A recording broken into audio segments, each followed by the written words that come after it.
গাজর, শসা, কাঁচা লঙ্কা আর এখানে পেয়ারা আছে। সন্ধেবেলা একটা সুস্বাদু খাবার। কেন কি আজকে আমার একাদশী, অন্য কিছু তো খেতে পারবো না, চাটা খাবো না, বিস্কিট খাবো না, কিছু না। তো এর জন্য একটা হেলদি খাবার। এই যে লেবুটা চিপে নিলাম আর লবণ দিয়ে নিলাম, হালকা একটু লবণ দিয়ে নিয়েছি। চাইলে এটার সাথে একটুখানি বাদাম, ধনেপাতা ওইটাও দেওয়া যায়, কিন্তু আমি বাদামটা খাবো না। বাদামটা আমার হেলথের জন্য ঠিক না, আমার অ্যালার্জি আছে, অ্যালার্জির জন্য বাদামটা আমি খেতে পারবো না।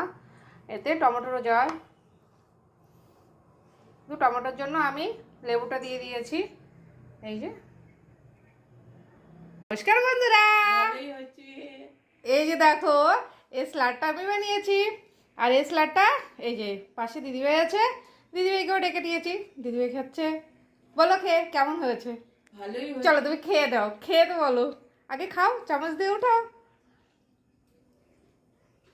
ভালোই হয়েছে। ভালো হয়েছে? এই দেখো, চলো দিন খাওয়া ভালোই। হ্যাঁ মানে সন্ধ্যাবেলা চলো নাও, তুমিও নাও, আর খাবো না। তুমি নাও, আর একটু নাও। সব থেকে হেলদি খাবার হলো ভাই এটা।